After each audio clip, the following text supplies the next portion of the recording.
Today we've got a tremendous guest. She has a PhD in public health. Her name is Dr. Steffany Moonaz. She is a yoga therapist and researcher in Baltimore, specializing in rheumatic diseases. She has written a book called Yoga Therapy for Arthritis, and she has conducted vast pioneering research in the benefits of yoga for arthritis and is now one of the leading experts in this area. So, Dr. Steffany, thank you very much for coming on this episode. Oh, it's such a pleasure. Thank you for having me. Tell us straight away, what does the research tell us about the benefits of yoga for arthritis? Well, the quick answer to that is that the research says it helps. And there are a variety of different ways that it helps. The research in yoga is really still somewhat in its infancy. There was a dramatic increase in the amount and the rigor and quality of yoga research around 2010, which was very recent compared to other fields. So we still have a long way to go. But the earliest research first just had to demonstrate safety, to be able to say yoga is safe for people with arthritis. And now yoga is built into many of the recommendations for safe management of arthritis. We know that exercise is important for arthritis, and yoga is now recommended as part of that, as a way to stay active for people living with arthritis.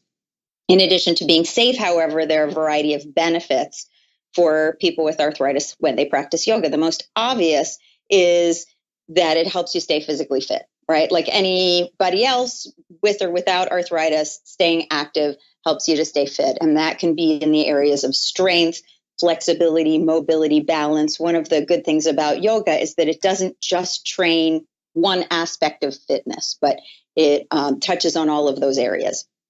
Beyond that, exercise is also good for your mental health. Good for your mood, good for the way that you feel. And that is also, of course, true for people with arthritis. Those kinds of challenges with having a good mood, feeling good, tend to be more complicated for people with arthritis because of the inflammation, because of the challenges to daily living. So the research shows that yoga improves mood, depressive symptoms, stress, anxiety for people with arthritis.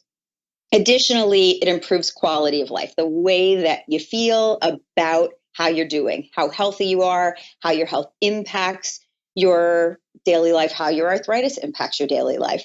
And then beyond that, there is some suggestion that the yoga practice is also affecting the underlying disease status, so that you see some suggestion of changes in things like the number of joints that are tender or swollen, and the underlying disease processes may also change. Some people report that they're able to use less medication when they're practicing yoga. These are the questions that we're starting to ask now. All of this is predicated on the yoga being the right kind of yoga that is appropriate for people who are living with arthritis. Yeah, wonderful. You've touched upon the physical and the non-physical. We know through recent work that the non-physical can have clinical improvements to inflammation. And because it's so non-quantitative, it's hard for us to kind of therefore feel as satisfied with the information. But look, happiness, gratitude, these things are certainly showing up now as being influential, as well as just feeling good, feeling calm. And I say that with exercise, you get the stress reduction or the meditation effects for free, especially with yoga, right? Because correct me if I'm wrong, but didn't yoga originate partly to enable people who wanted to meditate more to be more successful at longer meditations? Right. So actually, the term yoga means union. And we can think about that in a lot of different ways, but one of the ways that we might be in union or unified is in mind and body. And so in order to achieve a state of yoga, you have to be in balance in order to be fully present and connected in mind and body. You were saying that the psychological affects the physical also affects the psychological, as anybody who has physical challenges knows. It's a two-way street. And so the initial yoga practices were just ways to experience union, ways to be able to feel connected. And the physical part of it really just started with the seated posture. The first yoga pose is just a seated posture for meditation. And all of those other poses that we now think of in the West as what yoga is, evolved in order to bring the body into a state of readiness to be able to sit in union, right? So, we have these like long, elaborate processes that we do just to be able to sit still, because anybody who's tried to sit still knows that it's not easy. But after a yoga class, doesn't it feel so much easier to be able to just be still? And that being still is not just being physically still, but it's being able to quiet the mind and the stories that we tell ourselves and the worries that we have and the hanging out in the past and hanging out in the future. And so the yoga practices are intended to bring us into that readiness for a unification of mind and body. It just so happens that all that physical stuff we do also has its own benefits. Right. So right. even if you never sit and meditate, at the end, there's a whole bunch of good stuff that happens as a result of all the preparation in and of itself. Oh, most definitely. Can definitely relate to that. A lot of my audience are familiar with Bikram yoga, which is on its own kind of branch out of the yoga spectrum. And by the end of that, it's very, very hard to be worried about what's happening on the outside world. I mean, you're just hanging in there. You're very much connected with your body by the end of a 90-minute Bikram class. But let's talk about what you do when someone shows up. They have some kind of rheumatic condition, maybe psoriatic arthritis, ankylosing spondylitis. They might have rheumatoid arthritis. Let's spend some time walking through how you help someone who presents with these symptoms using using yoga. It's all right. I confuse the terms all the time. So I'm a yoga therapist, and I think maybe it helps to distinguish for a moment the difference between a yoga teacher and a yoga therapist, because one of the distinguishing features is an intake process. So when you go to a yoga class, they might ask, does anybody have anything I need to know about? Do you have any health conditions? Maybe you sign a waiver. Maybe you answer a few questions. Maybe you raise your hand if you need to modify something. But generally speaking, the class takes all comers. And it's up to you as the student to figure out what class is appropriate for you, where you belong, and how to take care of yourself, what instructions to follow or not follow, what to do a little bit more or a little bit less, when to bow out of something entirely. Whereas a yoga therapist is in a therapeutic relationship with the client. So that means just like when you would go to a medical doctor or you'd go to a massage therapist or a chiropractor, they want to know about your health from a yoga perspective because they're operating from a yoga framework. So that means they want to know about all the aspects of your health, not just physical, but all of the koshas, right? The koshas are sort of the layers of like the biopsychosocial spiritual model in medicine. Yoga thinks about it in the same way. You have different aspects of yourself. You have your physical body, your energy body, emotion, intellect, etc. So they want to know, well, how balanced are you in all of those ways? And in what ways are you imbalanced? Because that way I can work with you to figure out what the practice is that's going to be safest and most appropriate for you, meeting you exactly where you are right now. So every yoga therapist is also a yoga teacher because you have to be a yoga teacher first to become a yoga therapist. So if I'm teaching a class, I'm not going to have the luxury of all of that information. But if I'm working with you one-on-one, or I'm doing a small group of people who all have arthritis, I'm going to get all of that information so that the practice can be tailored to you. And I'm thinking not just what poses might he need in order for his back to feel better, but I'm thinking, how is his energy? Where is his mindset? What's the meaning and purpose in his life? Why does he care about any of this? What's bringing him to yoga? What does he want to get out of it? So that we can partner in developing a practice that's going to serve you. From the whole toolbox of everything that yoga is, not just the physical postures, not just the breath work, not just the meditation, the mindfulness, but also lifestyle and also the philosophy. I bring in a whole lot of philosophy because yoga has gems of teachings that you can apply to your daily life and totally change your mindset so that whether or not your arthritis changes, your relationship to your arthritis changes. Yeah, for sure. I didn't expect you to finish speaking at that exact moment. So I was just listening and wasn't formulating a question. I was fascinated. I was thinking about everyone walking in and you having conversations with them and you're getting their background and everything. And I was drawn into that world. So can you give us some case studies or some examples? Describe a typical person that walks in. You go through that questionnaire with them and you establish all of this background information about them. And then what happens after that? Do they see you on a regular basis, or do you send them home with a routine to work on?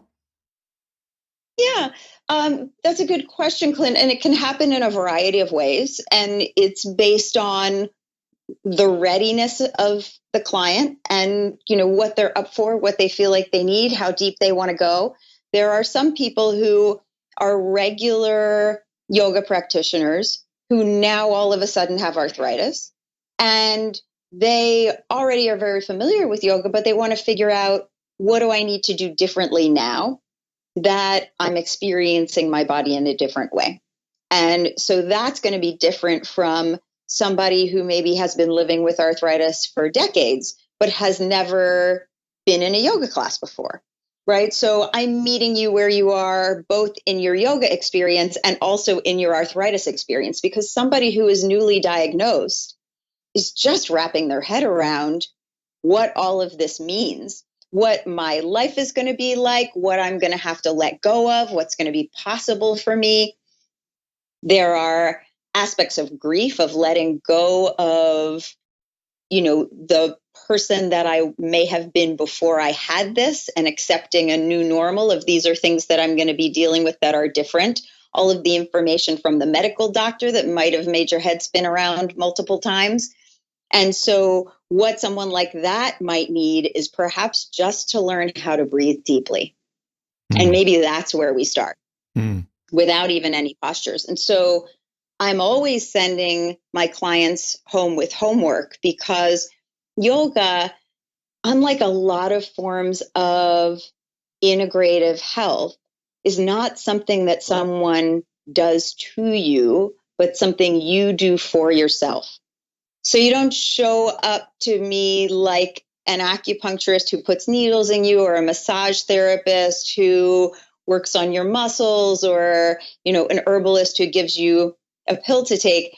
I think of it more as an educator role, that I'm introducing you to skills and then expecting you to take those skills out into your life. So if you only are using yoga when you're with me, then I'm not doing my job, because hopefully eventually yoga not only is a set of practices that you use in your life on a regular basis, but also is a way that you just are in your body differently, are in your breath differently, are in your mind differently. And so we work toward that in baby steps in both the meetings together and also in your homework outside. Yes, I love that. What I've learnt in my yoga classes, which, by the way, have been absolutely instrumental to my health improvements. And in fact, for a period of a year, I was going to yoga every single day just so that I could walk. Such was the importance of attending yoga for my, I wouldn't even say health, I would say disaster avoidance. It was that crucial. And every time I go to the gym, which I'm going to this afternoon, I went to yoga yesterday. I'm going to the gym after our call. And I incorporate the pranayama breathing whilst I'm at the gym. It helps. Well, I use it actually to open up my shoulders and my shoulder blades and so on. I like it from that point of view. But obviously the deep breathing as well. And I use some postures within the yoga class at the gym to stretch out after I do some leg exercises, some squats and things, because I've just found that those postures from class are also the best way for me to stretch without causing injury. I have a very bad left knee. And so, yeah, I'm always incorporating stuff that I've learnt from the yoga class outside the class. And in fact, even the concept of sort of trying to meditate in challenging conditions, with the yoga being a moving meditation, I've tried to apply also to my other career, which is performing and doing stand-up and stuff. And I've found that very helpful as well. So yoga is just, as you say, it becomes part of your life. It becomes part of who you are. And if you only do it at class and then you don't bother doing it outside, I think the benefits are certainly not as great, which makes sense. So I'm now going to put you on the spot, and I'm going to ask you to help people who are listening. And are there things that are generic that everyone really could benefit from that you could help us with over the coming portion of our call, whether it be some breathing techniques or whether it be posture related or just some, and what I'd really love to get into, if you feel that you can be generic in this area when it's tough, is if someone has, for instance, a knee problem or, for instance, pain in their fingers, could we perhaps even explore things for particular scenarios, if I may put you on the spot like that? But first of all, just let's get as helpful as you could be, please. Okay, so you just laid out a whole bunch of options. Yeah, whatever you feel. Whatever's most common. Whatever most common to your clients.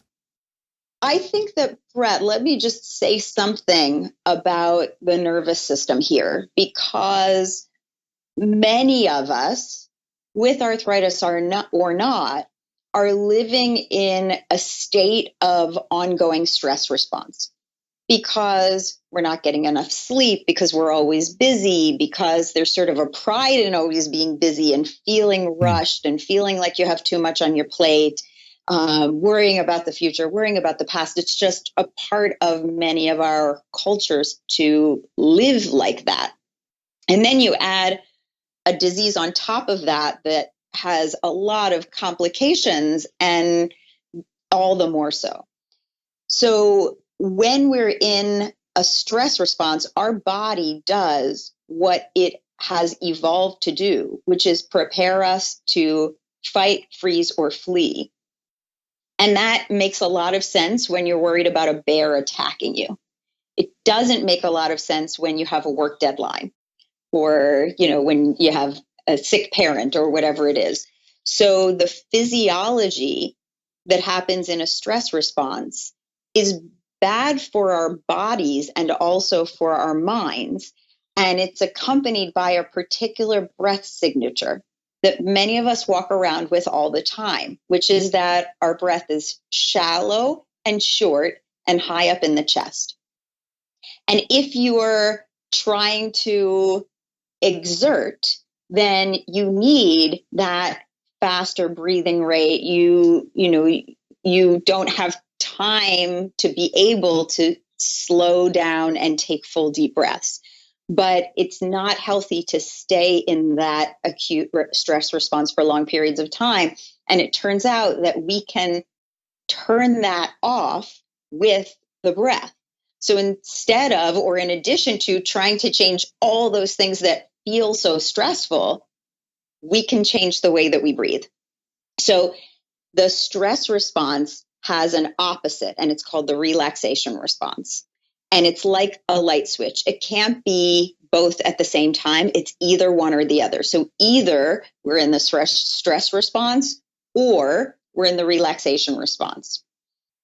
This is the sympathetic and parasympathetic aspects of the autonomic nervous system. Okay. So when we breathe in, our heart rate is increasing.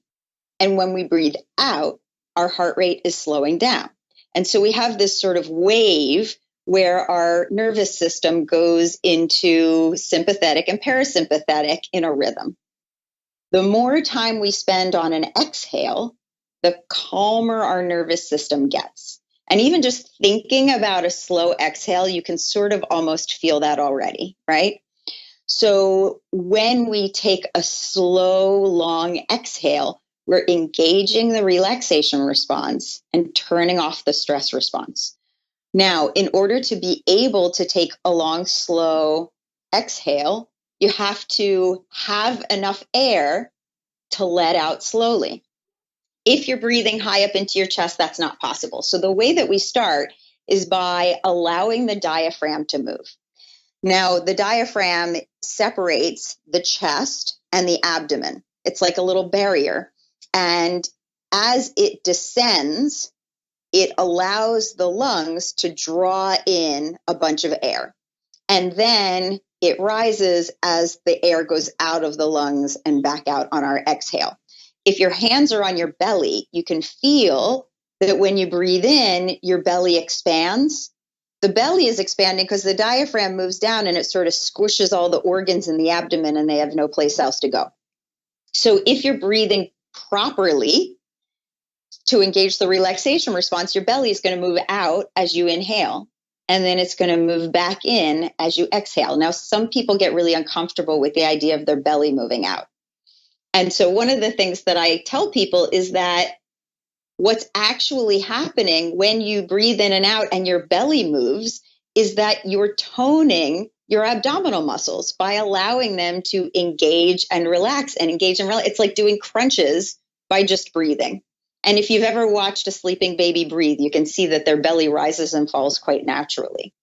So if we breathe in and we allow the diaphragm to descend and the belly expands, then we can take a really nice, slow, long exhale. So let's just do that together now.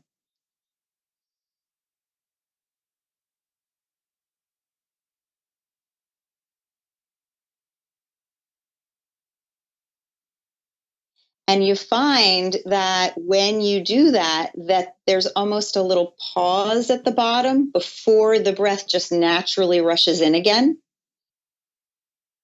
I like to think of that as there's, this saying about there being a pause between the stimulus and the response.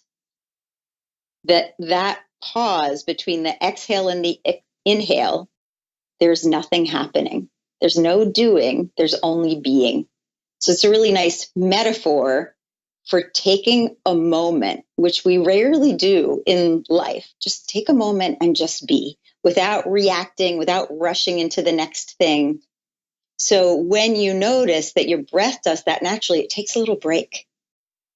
And then it draws in new air, and then it takes a little break, and then it lets it out. So that's a tool that people can use when they're driving, when they're standing in line, when they're, on a phone call, in a meeting. Nobody knows that you're doing it. Just that long, slow exhale to calm down the nervous system. And it turns out that the nervous system is also where pain happens. And so when we calm the nervous system, we also calm the pain response. So we can change the experience of pain by changing the activity of the nervous system.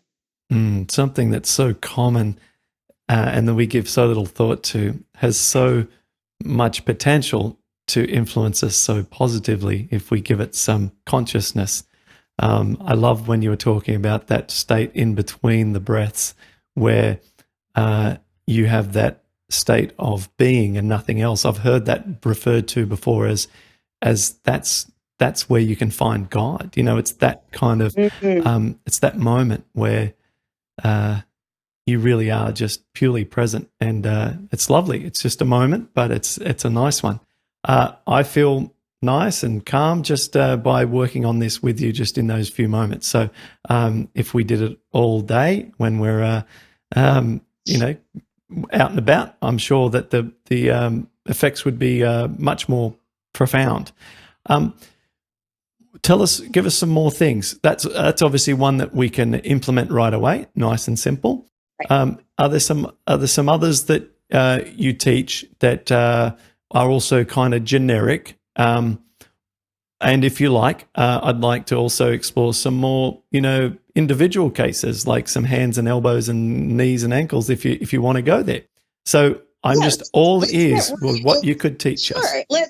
Let's go someplace more grossly physical. Okay. And let's go to the hands, because they're really easy to see, and it's a really common place for people to have arthritis of several varieties. Mm-hmm. So not everybody has arthritis in their hands, but lots of people do. And even those of us who don't have arthritis in the hands still can benefit from these practices, both in terms of prevention and also just in terms of stiffness and achiness that happens when you've either been still for long periods of time or you've been overusing your hands. So I think this one is good for everybody. Mm-hmm. And so we're going to do a few things with our hands here.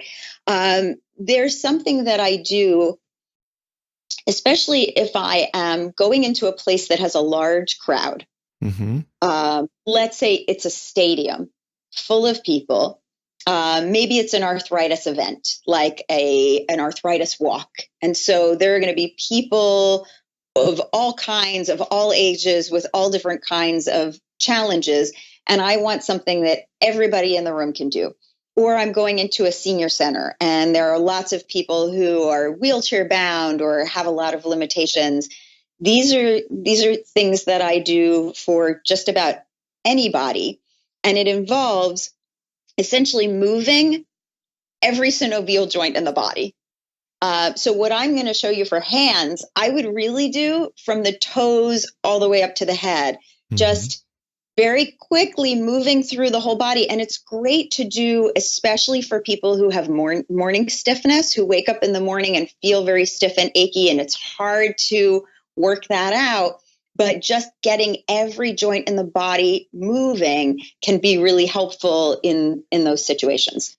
So what I would do with the hands is start by bringing up the hands in front of you, and you can bring the fingers toward each other and away, and toward each other and away. And so not everybody's going to be able to touch the fingertips, and that's fine. They don't have to touch. So it might just be this, right? It's working within whatever range you have, taking them apart and together. And you might find that as you do it, your range starts to improve so that you can spread your palms a little bit wider and you can squeeze the fingers together just a little bit more. Okay, and then roll the wrists one way and roll them the other way. And then imagine that you're playing the piano. I do this part. I call this sending twinkles or whatever. My wife came up with that idea. And we were doing this at an event in Florida recently. I had everyone do this exact same thing, get them really moving. Because we're getting movement through those little joints, aren't we? We're just getting all the joints in the hand, right? Yeah. It's not just the fingers. Yeah. And then bring one finger at a time toward the thumb. Mm-hmm.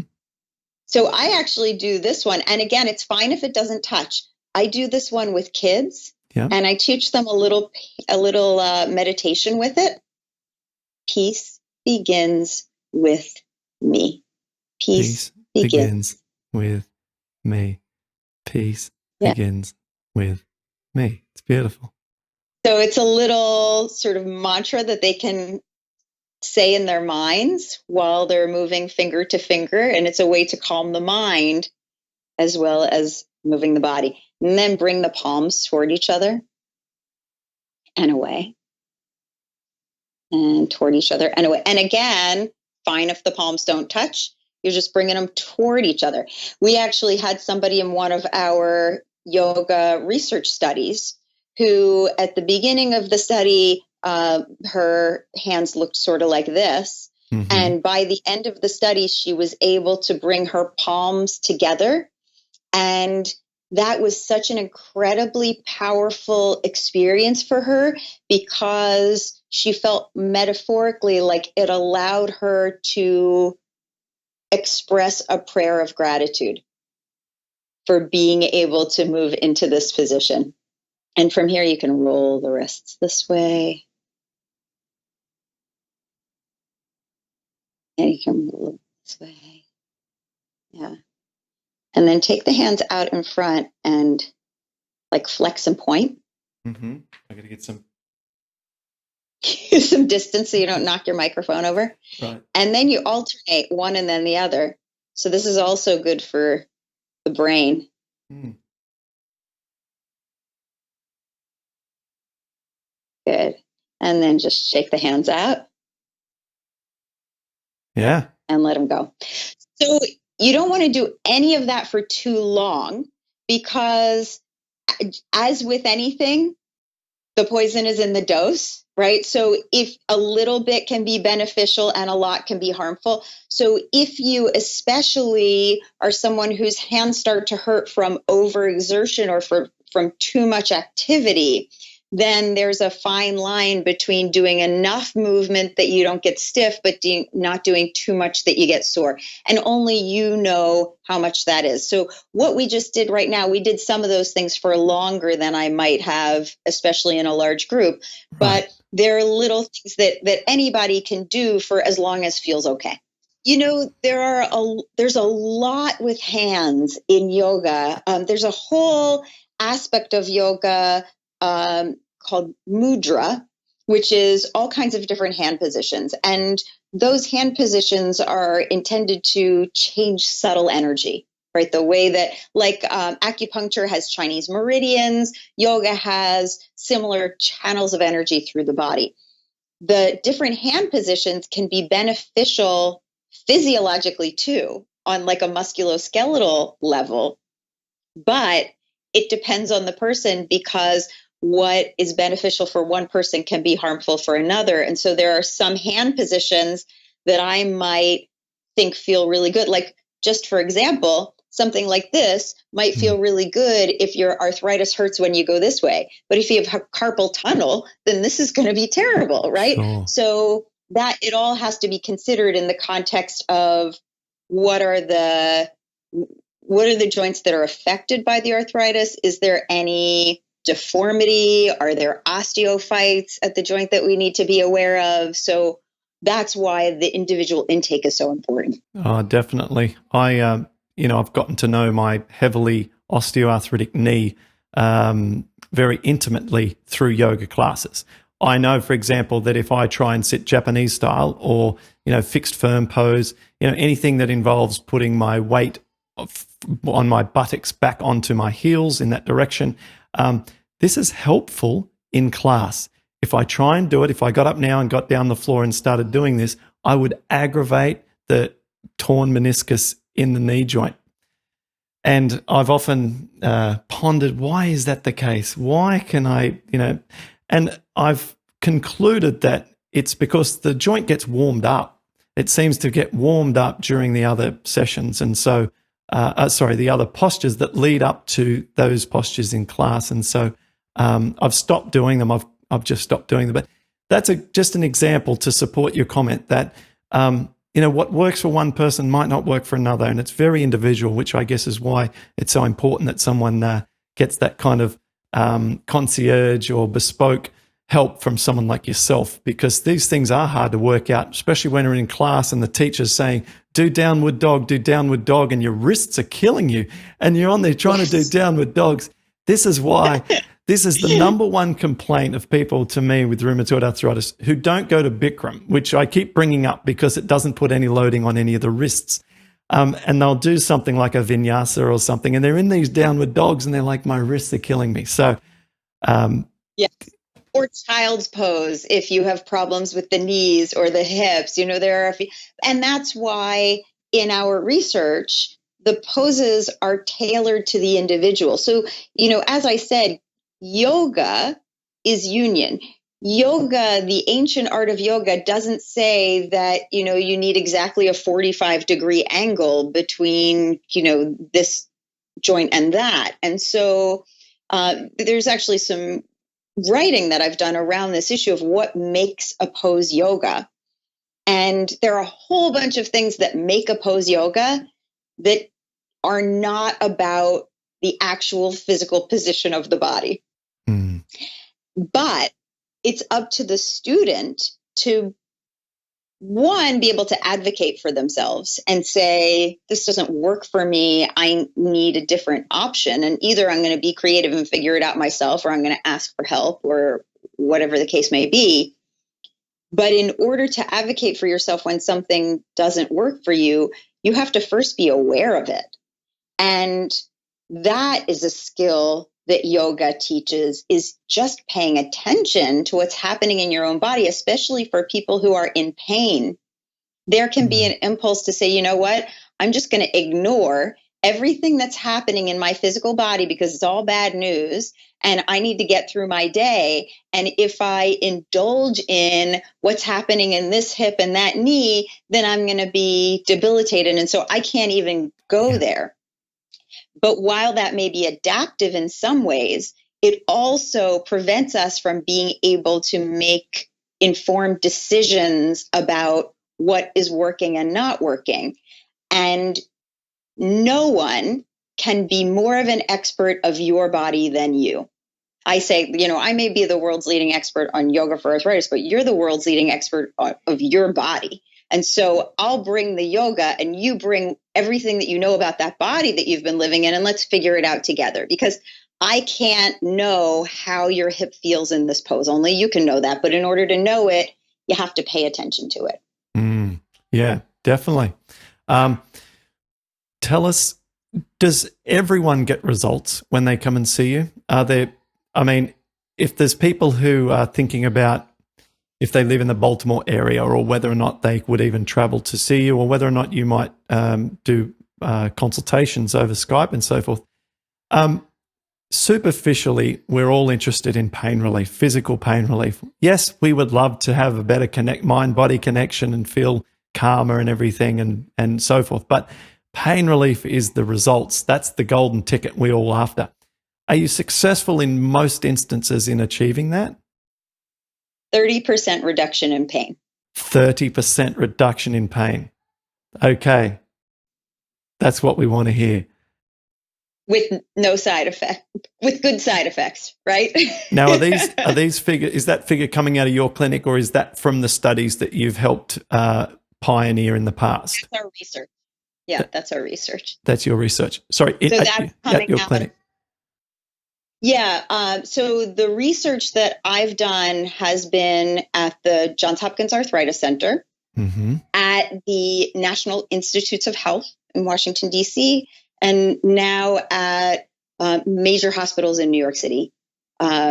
So these are, very well-designed studies, and people who are coming to a tertiary care clinic. So these are people with serious challenges, and all kinds of different joints involved.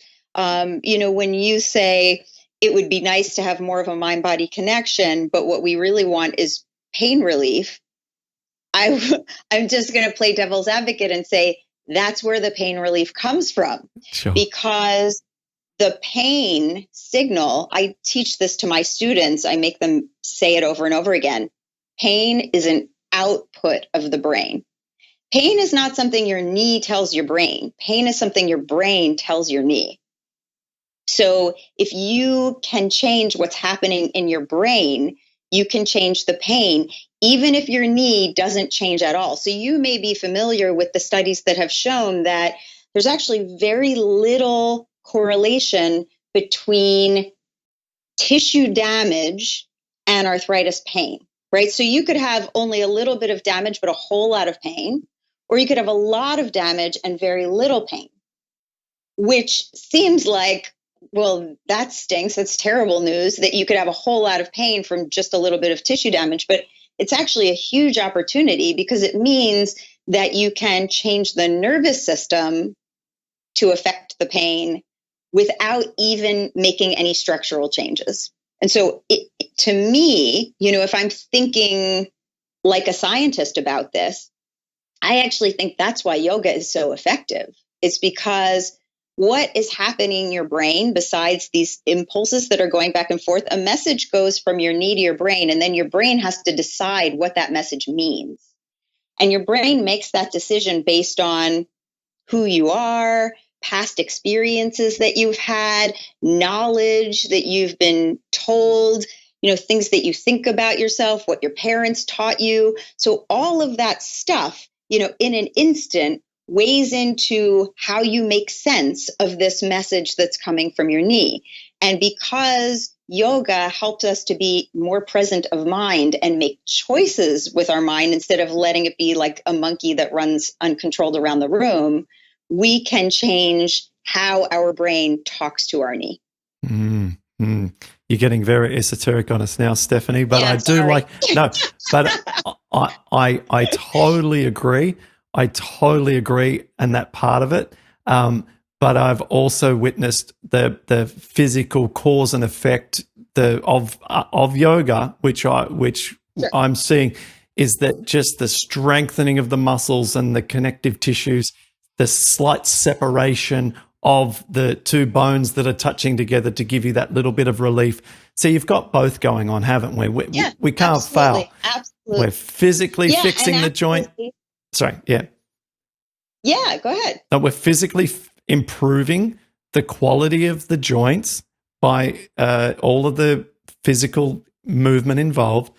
And we're also setting up this mind-body connection that becomes more gentler with its interpretations of signals, if I may put it. So on a physical level, because we're talking about the knees here for a minute, you may be aware of the research that shows that there is an inverse correlation between the need for knee replacement or the time to knee replacement and the strength of the quadriceps group. So to explain that without the jargon, the stronger your quads are, the longer it'll be until you need to replace your knee, right? For people who have arthritis in the knee. So how does that work? Well, because the quadriceps it's a group of 4 muscles. 2 of those muscles cross over the knee joint. So they attach to the shin bone, right?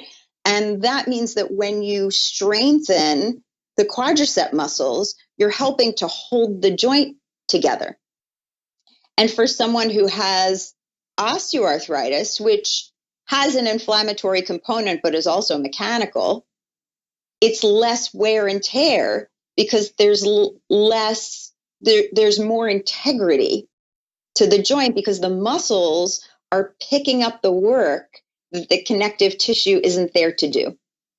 So that, there's a whole lot in yoga that, of course, you can do squats and you can do lunges and that sort of thing, but you can also do static poses like the warrior poses and chair pose and, even moving through the sun salutations, which have a lot of use of the major muscle groups. You can strengthen the quadriceps without putting a whole lot of excessive load on the body and on the joints by not, adding extra weight and that sort of thing. So it's a great way, especially for people who have been deconditioned and may not be able or ready to add a lot of weight, to just use body weight and use isometric poses to be able to start strengthening some of those muscles that are going to help to stabilize the joint. And especially, if you think about where do I have arthritis in my body and what are the muscles that operate around that joint so that I can focus on strengthening and stabilizing there. Could not agree more. That sometimes, if I haven't been to a yoga class in a while, I'll do a yoga class, and so we're holding some postures, and like the quads are shaking. They're working so hard, and you're just holding this simple enough looking posture. You're not holding anything. Just the body weight, the angles of the muscles, and so forth. So, couldn't agree more. You can totally put on muscle mass whilst doing yoga, as long as your nutrition is right. If you go and engage deeply into the postures to the limit of your joint integrity, there's muscle mass to be gained, and no doubt whatsoever. So, okay, where do we go from here? Well, I'd like to find out, if someone buys your book, what are they going to learn from your book? Great. So I wrote this book when the publisher approached me for it. They wanted a book for yoga professionals, yoga teachers, yoga therapists, because lots of yoga professionals don't know enough about arthritis. I'm sure your audience would agree. I'm sure some people in your audience have been to a yoga class where they felt like the teacher did not understand what they were going through, told them things that didn't make sense for their body, maybe put them into postures that weren't healthy, maybe even adjusted them in ways that were harmful or hurtful. And it's been an important part of my work to educate yoga professionals, because arthritis, if you look at the umbrella of all arthritises, it's so incredibly prevalent. There's no yoga teacher out there who is not experiencing, students with arthritis, and it behooves them to know more about it. But it was important to me that this not be written for a single audience, and that if I was going to write this book, which builds on my entire research career to date and clinical career as well, that it be for, yes, yoga professionals, people who are living with arthritis, who are interested in yoga or already practicing yoga and want tools and information, and health professionals who work with people who have arthritis, who want to be more informed so that they can refer appropriately, so that they can answer questions, so that they can make recommendations. So rheumatologists, orthopedists, general medical providers, physical therapists, people who are working with this population. So the book is for all of those segments. And so it moves sort of, through the layers that we've been talking about. It starts with just the physical body. What is arthritis? What does it do? How does it work? What's yoga? What does it do? How does it work? But then it moves through the other aspects that we've been talking about in terms of, well, what about the breath? How does that work? What is the role for the breath in managing arthritis? How about the mental practices? What does meditation have to do with it? What do the relaxation practices have to offer? So it goes through all of the information, but scattered throughout the book are stories of real people living with arthritis whose lives have been changed by yoga, and practices that you can do or that a yoga professional can bring to class or with a client, or things that a care provider can offer. So it's meant to be informative, practical. It's incredibly important to me that it be evidence-based. So I don't say anything that I can't back up, or I say that it's from my personal experience. So it's very much grounded in the science, but it also has integrity to the tradition of yoga and all that it offers. So I think that it's pretty comprehensive, and I'm quite proud of it. Yeah. Sounds fantastic. And so would it have information for people to implement at home with all for a spectrum of different levels of condition?